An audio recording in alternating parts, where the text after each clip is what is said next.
Hello everyone, this is Seema Sharma. Welcome to my channel. आज हम बात करेंगे फंक्शंस ऑफ प्रमोटर्स। प्रमोटर्स के क्या फंक्शन होते हैं। प्रमोटर क्या होता है? वो पर्सन या ग्रुप ऑफ पर्सन जो कंपनी को फॉर्म करने से रिलेटेड, जिनके माइंड में फर्स्ट आइडिया आता है और वो कंपनी को फॉर्मेशन से रिलेटेड फर्स्ट यानी इनिशियल स्टेप पूरे करते हैं। वो कंपनी के फॉर्मेशन से रिलेटेड सारी जो लीगल फॉर्मेलिटीज़ होती है, डॉक्यूमेंट्स रेडी करना होता है, नेम अप्रूवल होता है, फिजिबिलिटी टेस्ट होता है, वो सारे काम कौन करता है? प्रमोटर करता है। ओके, तो प्रमोटर के क्या क्या फंक्शन होते हैं, तो प्रमोटर के क्या क्या फंक्शन होते हैं और प्रमोटर क्या क्या फंक्शंस करता है, किस तरीके से वो कंपनी का फॉर्मेशन करता है, उसकी आज हम स्टडी करेंगे। तो हमारा वीडियो आज है फंक्शंस ऑफ प्रमोटर्स। देखिए, फर्स्ट हमारा फंक्शन है identification of business opportunity. First of all promoter क्या करता है? ये पता लगाता है कि कौन कौन सी अपॉर्चुनिटीज़ है एनवायरनमेंट में, बिजनेस एनवायरनमेंट में ऐसी कौन कौन सी अपॉर्चुनिटीज़ है जिनको वो अडॉप्ट कर सकता है और जिन एरियाज़ में वो बिज़नेस कर सकता है। उन चीज़ को आइडेंटिफाई करने को ही हम आइडेंटिफिकेशन ऑफ बिजनेस अपॉर्चुनिटी कहते हैं। First the promoter have to conceive the business idea or opportunity. Such opportunity may be in the form of producing a new product or rendering a type of service. या तो वो कुछ चीज़ का production करेगा या कोई सर्विसेज प्रोवाइड करवाएगा, और मेकिंग सब product available through the different channels और distribution channel of distribution and any other opportunity having investment potential. ऐसी कोई भी ऐसी अपॉर्चुनिटी जिसमें वो इन्वेस्टमेंट कर सकता है, जिसमें वो प्रोडक्शन कर सकता है या जिसमें वो सर्विसेज रेंडर करवा सकता है, अवेलेबल करवा सकता है, ऐसी कोई भी अपॉर्चुनिटीज़ का पता लगाना ताकि वो उसमें बिजनेस स्टार्ट कर सके। तो प्रमोटर का पहला फंक्शन क्या है कि ये पता लगाए कि कौन सी ऐसी अपॉर्चुनिटी है जिसको वो ग्रैब कर सकता है, जिसको वो यूज़ कर सकता है, अडॉप्ट कर सकता है। उस चीज़ के आइडेंटिफिकेशन को ही हम फर्स्ट फंक्शन कहते हैं, identification of business opportunity. Next देखिए, फिजिबिलिटी स्टडी। अब जो अपॉर्चुनिटी उसने चूज़ की है कि भाई हाँ, मुझे ये बिज़नेस करना है या ये सर्विसेज रेंडर करानी है या ये चीज़ का मैन्युफैक्चर करना है, इन प्रोडक्ट का मैन्युफैक्चरिंग करना है, तो उसकी फिजिबिलिटी स्टडी करनी पड़ेगी कि क्या उसने जो आइडिया उसके माइंड में आया है, क्या उसको एक्चुअली में प्रेस्क्राइब किया जा सकता है, क्या वो एक्चुअली में अडॉप्ट की जा सकती है। तो एक्चुअली पे उसको टेस्ट करना, इसको हम कहते हैं फिजिबिलिटी स्टडी।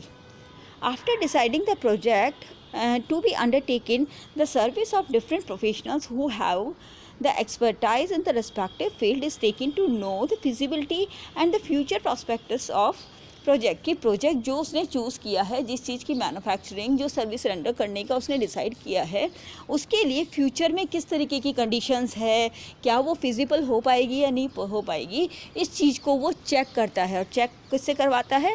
कुछ एक्सपर्ट्स लेकर आता है। वो प्रोफेशनल्स और एक्सपर्ट्स होते हैं जो अपनी एक्सपर्टाइज सर्विस देकर ये बताते हैं कि जिस चीज़ को आप करना चाह रहे हो, क्या वो एक्चुअली में हो सकती है एप्लीकेबल, क्या उसको रियल में अडॉप्ट किया जा सकता है। तो उसी को हम फिजिबिलिटी स्टडी कहते हैं। अब देखिए, फिजिबिलिटी स्टडी में हम किन किन चीज़ों की फिजिबिलिटी टेस्ट करते हैं, किन किन चीज़ों को चेक करते हैं। जो आइडिया प्रमोटर के दिमाग में आया है या जो अपॉर्चुनिटी उसने डिसाइड की है, जो उसने मैन्युफैक्चरिंग का सोचा है, प्रोडक्शन का सोचा है या सर्विस सेंटर का सोचा है, उन सबको अब हम अलग अलग फिजिबिलिटी के बीच बेस पे टेस्ट करेंगे। ओके, फर्स्ट है टेक्निकल फिजिबिलिटी। टेक्निकली हम देखेंगे कि उस प्रोडक्ट को मैन्युफैक्चर किया जा सकता है, नहीं किया जा सकता है। Some time the idea is good but the technically it may not be possible to implement the idea. हो सकता है कई बार हमारे दिमाग में आइडिया आ रहा हो और वो आइडिया अच्छा भी हो, ओके, बट उसको वास्तव में अप्लाई करना, एक्चुअली में उसको एप्लीकेबल करना पॉसिबल नहीं होता है। ऐसा कई बार होता है। It may be due to unavailability of raw material. इसके कोई भी रीज़न हो सकते हैं, रॉ मटेरियल का नहीं मिलना, टेक्नोलॉजी का नहीं मिलना, ऐसे कोई भी रीज़न हो सकता है। unavailability of raw material, inputs, technology, etc. The project is considered technically unfeasible unless the technology or other required inputs can be imported or are available in our country. अगर feasible तब हो सकता है जब हम उसको कहीं ना कहीं से उसके raw material को, उसके टेक्निकल जो issues हैं उसको अगर हम कहीं से import करवा सकते हैं तो ठीक है, पर अगर वो available ही नहीं हो सकते हैं तो आपका आइडिया यहीं पर ही अनफीजिबल हो जाएगा। यानी टेक्निकल बेस पर आपने जब चेक किया अपने आइडिया को तो वो अनफीजिबल हो जाएगा, क्योंकि आप उसको टेक्निकली अप्लाई नहीं कर सकते हो, टेक्निकली वो एक्चुअली में पॉसिबल नहीं हो सकता है। सेकंड देखिए फाइनेंशियल फिजिबिलिटी, टेक्निकली आपने चेक कर लिया कि हो सकता है कि नहीं हो सकता, रॉ मटेरियल मिलेगा नहीं मिलेगा, टेक्नोलॉजी मिलेगी नहीं मिलेगी, ये सब चीज़ें आपने चेक कर ली, ठीक है। उसके बाद आप चेक करते हैं फाइनेंशियल फिजिबिलिटी कि क्या फाइनेंशियली वो अवेलेबल हो पाएगा, क्या फाइनेंस इतना अरेंज कर पाएंगे, फाइनेंस क्या इतना कंटिन्यू बना रहेगा नहीं बना रहेगा, इस बात को चेक करना फाइनेंशियल फिजिबिलिटी कहलाता है। If the required capital of funds for the business idea are so large that these cannot be arranged within the available means, then it is said to be financial unfeasible. कहने का मतलब ये है कि जो idea आपके mind में आया उस आइडिया के अकॉर्डिंग आप फंड अरेंज कर पा रहे हैं नहीं कर पा रहे। आइडिया तो आपने बहुत बड़ा ले लिया कि मैं ये मैन्युफैक्चर करूँगा या इस तरीके का प्लांट लगाऊंगा या ये प्रोजेक्ट चूज़ करूँगा, पर क्या उसके लिए आप फाइनेंस अरेंज करवा पाएंगे या बहुत बड़ा फंड की ज़रूरत पड़ेगी उसके लिए, और वो इतना बड़ा फंड अरेंज करना पॉसिबल नहीं है, तो वो आइडिया आपका क्या हो गया, फाइनेंशियली अनफीजिबल हो गया। Okay, for example one may have an idea to urbanize the rural area, but the fund required to carry out this idea are so huge, बहुत बड़ा चाहिए। किसी आप रूरल एरिया को अगर अर्बन एरिया में कन्वर्ट करना चाहते हो, चेंज करना चाहते हो, तो आपको बहुत बड़ा फंड चाहिए, ठीक है। That it may not be converted into action plan due to financial feasibility, तो इतना बड़ा फंड आप कहाँ से अरेंज करोगे, पॉसिबल ही नहीं है। ओके, तो इसीलिए वो आइडिया क्या हो गया, फाइनेंशियली अनफीजिबल हो गया। तो अनफीजिबल का मीनिंग क्या हुआ बेटा, कि आप फाइनेंशियली उसको एप्लीकेबल नहीं कर सकते हो, क्योंकि आप इतना बड़ा फंड अरेंज नहीं कर सकते हो। तो जो आपका आइडिया है, आइडिया को आपने टेस्ट किया टेक्निकली कि रॉ मटेरियल मिल जाएगा, रिसोर्सेज मिल जाएंगे, टेक्नोलॉजी मिल जाएगी, इन सब चीज़ों को आपने चेक किया, ठीक है, उसको कहते हैं टेक्निकल फिजिबिलिटी। फिर आपने फाइनेंस के तौर पर देखा उसको कि क्या फाइनेंस मिल जाएगा, फाइनेंस अरेंज हो जाएगा, इतना बड़ा फंड ले लोगे आप, ठीक है, तो उसे बोलते हैं फाइनेंशियल फिजिबिलिटी। अब देखिए economic feasibility, sometimes a project is abandon just because it might not be very profitable. देखिए हो सकता है टेक्निकली वो फिजिबल हो, टेक्निकली उसकी टेक्निक भी मिल जाए आपको, सब कुछ अरेंज हो जाए, फाइनेंशियली भी वो फिजिबल हो कि फंड आप अरेंज कर लोगे जैसे तैसे कैसे भी करके, पर आपको वो फ्यूचर के लिए प्रॉफिटेबल नहीं है, तो वो आइडिया आपको वहीं पर ड्रॉप करना पड़ेगा, छोड़ना पड़ेगा। ओके, तो इकोनॉमिक फिजिबिलिटी क्या बताती है कि जो आइडिया आपने अडॉप्ट किया है, क्या वो आइडिया आपको प्रॉफिट अर्न करके देगा, क्या मार्केट में उसकी डिमांड है, क्या मार्केट में उसके कस्टमर्स मिल जाएंगे, क्या वो आपको प्रॉफिट अर्न करके देगा, इन सब चीज़ों को चेक करना ही इकोनॉमिक फिजिबिलिटी कहलाता है। Generally businessman prefer to carry on with the idea which are profitable, ठीक है, वो आइडिया लेना चाहते हैं जो प्रॉफिटेबल हो।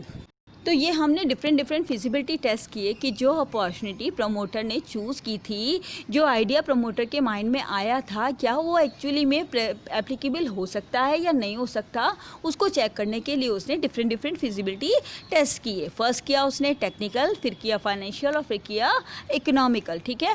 तीनों पे अगर वो सही उतरता है, खरा उतर सकता है और उसको लगता है कि हाँ ये फिजिबल है, हाँ इसको वास्तव में किया जा सकता है, इसके रॉ मटेरियल अवेलेबल हो जाएंगे, टेक्निकली फंड अरेंज हो जाएगा, ठीक है, फाइनेंशियली इकोनॉमिकली भी प्रॉफिटेबल है, फ्यूचर में इसकी डिमांड काफ़ी रहेगी, कस्टमर इजीली मिल जाएंगे, तो इकोनॉमिकली भी फिजिबल है। सो दैट अगर तीनों तरीके से फिजिबल है तब जाकर वो आइडिया को आगे लेकर जाएगा, और फिर प्रमोटर क्या करेगा, अगला स्टेप लेगा नेम अप्रूवल का।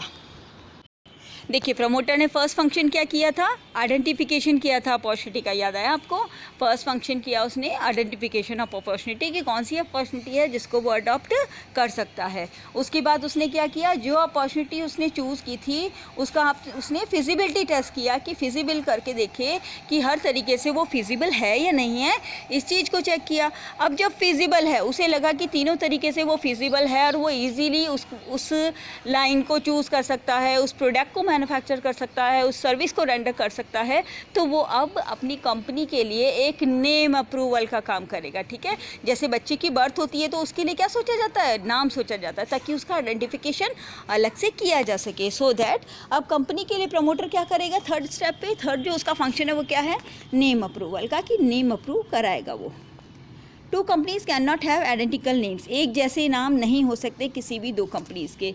It is necessary to every company to get its name approve from the registrar so that it does not match with any other company name. ऐसे नहीं है कि कोई भी नाम रख लिया, हम तो रख लेते हैं, किसी का भी नाम रख लिया राहुल, तो 2-3 राहुल हो सकते हैं, कोई दिक्कत वाली बात नहीं है, बट कंपनी के नाम सेम नहीं हो सकते. ओके, तो आपको अपना नेम अप्रूव करवाना पड़ेगा किससे? रजिस्ट्रार से, कि हाँ हम अपनी कंपनी का ये नाम रखना चाहते हैं. अगर इससे पहले कोई कंपनी का नाम ऐसा होगा तो आपको वो नाम अप्रूव नहीं किया जाएगा. ओके, तो ये स्टेप है, ये जो फंक्शन है वो है नेम अप्रूवल का. Generally company gives their name in order to priority to the registrar. Registrar को बताती है कि भाई इस तरीके के नेम हम रख सकते हैं, तो रजिस्ट्रार फिर चेक करता है, मैच करता है कि ऐसा कोई नाम की कंपनी तो नहीं है, और अगर नहीं होती तो वो उसे अप्रूव कर देता है.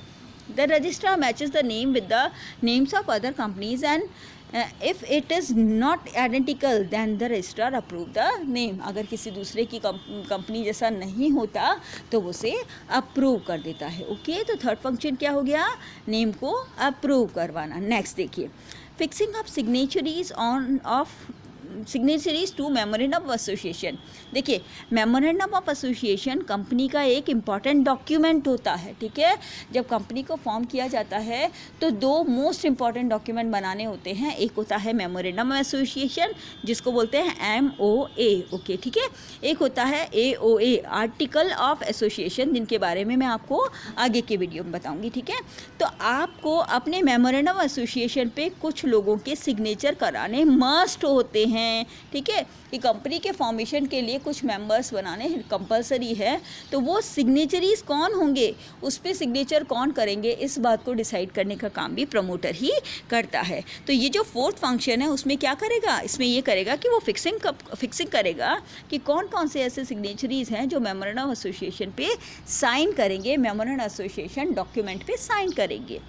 The promoters have to be decide about the people who will be signing the memorandum. Usually, the signatories of memorandum become the first director of the company. इस पे मेमोरेंडम एसोसिएशन पे सिग्नेचर करने वाले, first signature करने वाले जो persons होते हैं उनको फर्स्ट डायरेक्टर ऑफ कंपनी कहते हैं. कंपनी के फर्स्ट डायरेक्टर कौन है? जो मेमोरेंडम एसोसिएशन पे साइन करते हैं. आपके पास ये क्वेश्चन आ सकता है कि फर्स्ट प्रमोटर कौन होते हैं? जो कंपनी के मेमोरेंडम ऑफ एसोसिएशन पे साइन करते हैं. Promoters also take their return consent to act as director and ask them to buy qualifying shares. देखिए, जो लोग कंपनी के फर्स्ट डायरेक्टर बन रहे हैं और मेमोरेंडम ऑफ एसोसिएशन पे सिग्नेचर कर रहे हैं, एज अ सिग्नेचरी राजी हुए हैं, वो उनको कुछ अमाउंट शेयर्स के परचेज करने कंपलसरी होते हैं. ठीक है, तो इस बात को प्रमोटर कंफर्म करता है कि वो लोग इतने शेयर्स को परचेज कर ले और एज अ सिग्नेचरीज वो मेमोरेंडम ऑफ एसोसिएशन पे साइन कर दे, ताकि वो कंपनी के फर्स्ट डायरेक्टर के रूप में वर्क करना स्टार्ट कर दे या उनका नाम उस पे आ जाए. ठीक है, तो इस चीज़ को डिसाइड करने का काम भी कौन करता है? प्रमोटर ही करता है. ये भी प्रमोटर का ही फंक्शन है कि वो सिग्नेचरीज यानी फर्स्ट डायरेक्टर को डिसाइड करने का काम भी करता है. उसके बाद देखिए, अपॉइंटमेंट ऑफ प्रोफेशनल्स को अपॉइंट करने का काम भी कौन करता है? प्रमोटर ही करता है. देखिए, प्रमोटर जो होता है वो नॉलेज तो रखता है, पर सब तरीके की नॉलेज उसे थोड़ी हो सकती है, हर तरीके का काम थोड़ी हो कर सकता है वो. तो उसे अपनी हेल्प के लिए, डॉक्यूमेंट्स रेडी करने के लिए और लीगल फॉर्मेलिटीज़ वगैरह करने के लिए कुछ प्रोफेशनल्स की मदद लेनी पड़ती है. तो उनको अपॉइंट करने का काम भी कौन करता है? प्रमोटर ही करता है. The promoter appoints the broker and underwriter to ensure the availability of capital by sale of company securities. क्योंकि मार्केट में जब कंपनी के शेयर इशू किए जाएंगे तो शेयर को इशू करना, उसकी सेलिंग करना, उससे रिलेटेड फंड इकट्ठा करने से रिलेटेड काम कौन करेगा? ब्रोकर्स करेंगे. ठीक है, तो ब्रोकर्स को अपॉइंट करना और अंडर राइटर्स को अपॉइंट करने का काम भी कौन करता है? प्रमोटर करता है. अब ये अंडर राइटर कौन होते हैं? देखिए, ब्रोकर तो वो होता है जो सेलिंग का काम करता है और बदले में ब्रोकरेज लेता है, दलाली लेता है. ठीक है, अंडर राइटर कौन होते हैं? देखिए, अंडर राइटर बेटा वो होते हैं ऐसे ब्रोकर जो शेयर्स को सेल करने का प्रॉमिस करते हैं, और अगर वो उतने शेयर्स पे सेल नहीं कर पाते हैं तो बचे हुए शेयर्स वो खुद खरीदते हैं. कहने का मतलब है एक तरीके से ऐसे ब्रोकर्स जो पर्टिकुलर शेयर्स को, एक फ़िक्स अमाउंट ऑफ शेयर्स को सेल करने का प्रॉमिस करते हैं, और अगर वो उसे प्रॉमिस करने में प्रॉमिस को पूरा करने में, सेल करने में फेल हो जाते हैं तो वो उन्हें खुद को परचेज़ करने होते हैं। उन ब्रोकर्स को हम अंडरराइटर्स कहते हैं। तो ध्यान रखना, अंडरराइटर्स कौन होते हैं, इसका क्वेश्चन आ सकता है। तो उनको अपॉइंट करने का काम भी कौन करता है, प्रमोटर करता है। Solicitors are appointed to deal with legal matters of the company. Company के लीगल इश्यूज़ वगैरह को देखने के लिए कौन कौन से डॉक्यूमेंट है, क्या क्या लीगल इश्यूज़ हैं, क्योंकि कंपनी के फॉर्मेशन से रिलेटेड बहुत सारी लीगल फॉर्मेलिटीज़ होती है, और उन सारी लीगल फॉर्मेलिटीज़ की नॉलेज सारी की सारी प्रमोटर को नहीं हो सकती। तो वो बहुत लोगों की हेल्प लेता है, वो CAs की हेल्प लेता है, वो CS की हेल्प लेता है। काफ़ी सारे लीगल ऐसे सॉलिसिटर होते हैं, प्रोफेशनल्स होते हैं, जिनकी वो हेल्प लेता है और उनको अपॉइंट करने का काम करता है। वो बैंकर को भी अपॉइंट करेगा। Banker are appointed to have smooth financial dealing. देखिए, आपका जो फंड आएगा, जो आप पब्लिक में शेयर्स इशू कर रहे हैं, आपकी कंपनी पब्लिक में शेयर इशू कर रही है, तो पब्लिक अपना फंड कैसे देगी आपको, बैंक के थ्रू देगी, ठीक है। और बैंक आपको अपॉइंट करना पड़ेगा कि कौन से बैंक से आपकी सारी की सारी डीलिंग होगी। तो प्रमोटर बैंकर को भी अपॉइंट करता है कि कौन से बैंक के थ्रू उसकी कंपनी के सारे शेयर्स की डीलिंग या फंड्स की डीलिंग की जाएगी, फाइनेंशियल डीलिंग किससे की जाएगी, इस चीज़ को भी डिसाइड करने का काम कौन करता है, प्रमोटर करता है। तो प्रमोटर जो ये फंक्शन कर रहा है, क्या कर रहा है, अपॉइंटमेंट कर रहा है बहुत सारे प्रोफेशनल्स की। इसमें ब्रोकर भी हैं, अंडरराइटर्स भी हैं, लीगल सॉलिसिटर्स भी हैं, बैंकर्स भी हैं। इन सबको अपॉइंट करने का काम कौन करता है, प्रमोटर करता है। नेक्स्ट देखो, 6 preparation of necessary document. Promoter क्या कर रहा है, नेसेसरी डॉक्यूमेंट को बनाने का काम भी वही कर रहा है। ये ड्यूटी भी उसकी है, ये फंक्शन भी उसी का ही है। A promoter takes up the step to prepare some legal documents of the company which have to be submitted to the registrar at the time of incorporation। वो सारे legal documents ready करता है। वो documents जो registration के time पर, incorporation के time पर रजिस्ट्रार को डिपॉजिट कराए जाएंगे, रजिस्ट्रार को सबमिट कराए जाएंगे। ओके, उन सारे लीगल डॉक्यूमेंट्स को रेडी करने का काम कौन करता है, प्रमोटर करता है। The common documents which are prepared by promoter are memorandum of association, article of association and prospectus. ये 3 इंपॉर्टेंट डॉक्यूमेंट होते हैं जो प्रमोटर रेडी करता है कंपनी के फॉर्मेशन से रिलेटेड। मैंने आपको बताया मेमोरेंडम ऑफ एसोसिएशन एक इम्पॉर्टेंट डॉक्यूमेंट है जिसको चार्टर ऑफ द कंपनी भी कहते हैं। इसके बारे में आगे की वीडियो में मैं आपको क्लियर करूँगी। ओके, तो मेमोरेंडम ऑफ एसोसिएशन रेडी करवाता है, आर्टिकल ऑफ एसोसिएशन रेडी करवाता है और प्रॉस्पेक्टस रेडी कराता है। इन सब की डिटेल आपको आगे की वीडियो में मिल जाएगी, इसलिए अभी बेटा बिल्कुल भी टेंशन करने की ज़रूरत नहीं कि ये क्या होते हैं। बस ये आप इतना समझ लीजिए कि ये कंपनी के फॉर्मेशन से रिलेटेड कुछ इंपॉर्टेंट डॉक्यूमेंट है जिनको रेडी करना बहुत ज़रूरी होता है, मस्ट होता है, मैंडेटरी है। ओके, और इनको रेडी करने का काम कौन करता है, प्रमोटर करता है। ओके, तो ये आज के ये जो आपके फंक्शंस थे प्रमोटर के, वो आपने देखे कि कौन कौन से फंक्शन प्रमोटर करवाता है। तो ये सारे फंक्शंस प्रमोटर करवाता है। तो प्रमोटर तो बहुत इंपॉर्टेंट हो गया। प्रमोटर तो वो पर्सन हो गया जो कंपनी की स्टार्टिंग का सारा काम कर रहा है, जो कंपनी को बर्थ लेने से सारे रिलेटेड वर्क कर रहा है, चाहे वो लीगल डॉक्यूमेंट से रिलेटेड हो, नेम अप्रूवल हो, आइडिया को फाइनली करना हो कि कौन सी अपॉर्चुनिटी है जिसको वो चूज़ कर रहा है, ठीक है, उसका फिजिबिलिटी टेस्ट करना हो, फर्स्ट डायरेक्टर्स को अपॉइंट करने का काम हो, ये सारे काम कौन कर रहा है, प्रमोटर कर रहा है। इससे रिलेटेड बेटा छोटे छोटे बहुत सारे क्वेश्चन बन सकते हैं। प्रमोटर क्या क्या फंक्शन करता है, फर्स्ट डायरेक्टर को कौन अपॉइंट करता है, कौन कौन से इंपॉर्टेंट डॉक्यूमेंट है जो प्रमोटर रेडी करता है, कौन कौन से फिजिबिलिटी टेस्ट है जो प्रमोटर टेस्ट करता है, ठीक है। इस तरीके के बहुत सारे जो छोटे छोटे शॉर्ट क्वेश्चन है वो बन सकते हैं। इसीलिए आप इस वीडियो के जितनी भी बातें मैंने बताई है इससे रिलेटेड अपने अलग से नोट्स तैयार कर लेंगे, और इन छोटे छोटे शॉर्ट क्वेश्चन को जो मैंने बार बार आपको बताया कि ये क्वेश्चन पूछा जा सकता है, उनके लिए अलग से नोट्स तैयार कर लें और ध्यान रखें कि इस तरीके के क्वेश्चन पूछे जा सकते हैं, ठीक है। बहुत इंपॉर्टेंट टॉपिक है और बहुत बार पूछा जाता है इससे रिलेटेड क्वेश्चन, इसीलिए इस वीडियो को पूरा ध्यान से अच्छे से देखना और इसके पूरे नोट्स तैयार कर लेना। ओके, समझ आ गया होगा आपको वीडियो। अगर समझ आया है तो लाइक करो, शेयर करो, और अगर अभी तक सब्सक्राइब नहीं किया है तो सब्सक्राइब कर लो। Thank you and bye bye.